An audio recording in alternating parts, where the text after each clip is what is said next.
When I came back from Iraq in the Army, I believed I couldn't talk to anybody or trust anybody, that no one else knew what I was going through. You make a promise that you'll never tell anybody what happened, so it just all built up to drinking and getting away from all of it.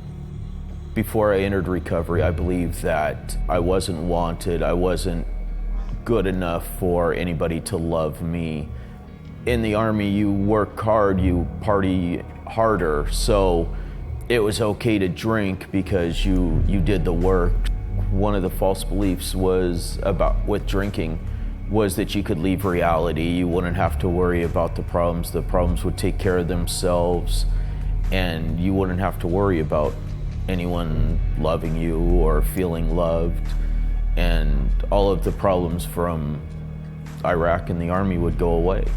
Before I came to the mission, I can remember just saying there is no God. If there was a God, this wouldn't be happening to me, that God didn't exist because He wouldn't let me go through this. He wouldn't let these things happen in my mind, and He wouldn't let the horrors that happened in Iraq happen. So before I came to the mission, I didn't even believe there was a God.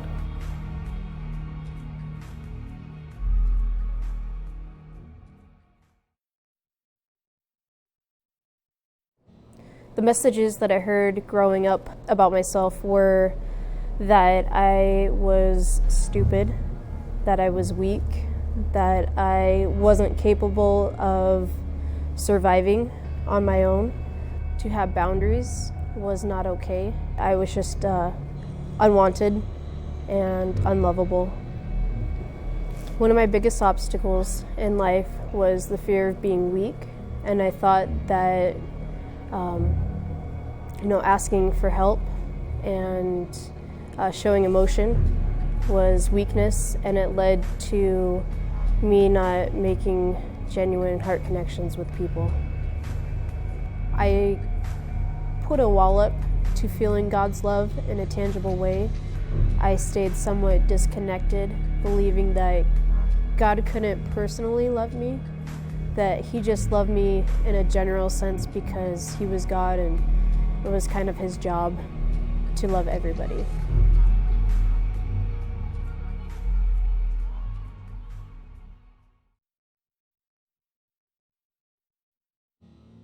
The biggest message I heard when I grew up was that I was stupid, that I was ugly, and I was unworthy.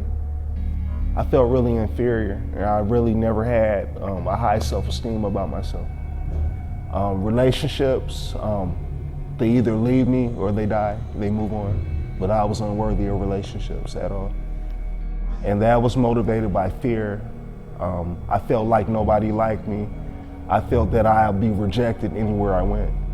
I was really in a situation where I felt like I was stuck. Where I was at in life was just where I was gonna be at for the rest of my life. I looked at God as the abusive father that I had in my life when I was growing up. And I felt like God was punishing me for all the evil and sin that I done toward other people. So the rest of my life was my punishment.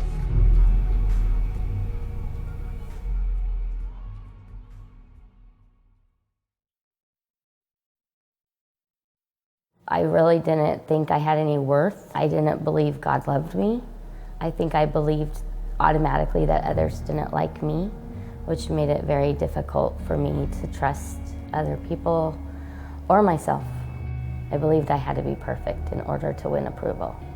Average was just not good enough in our house. It just was not tolerated very well. I secretly believed before I came to Anna Ogden Hall that I was average, but I needed to be perfect. So I had this outer shell of perfectionism, of dressing right, acting right. My kids had to be dressed and acting a certain way. What I drove, what I carried, what my house looked like, everything had to be perfect. To the outside, we were this perfect family and everything looked right and was right. And inside, my marriage was falling apart. My body was falling apart. I was struggling with health.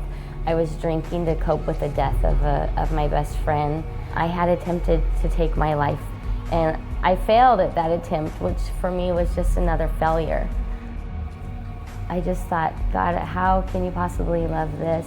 Or if you do, why is all this happening to me? It was such a bundle of questions, and I was a mess.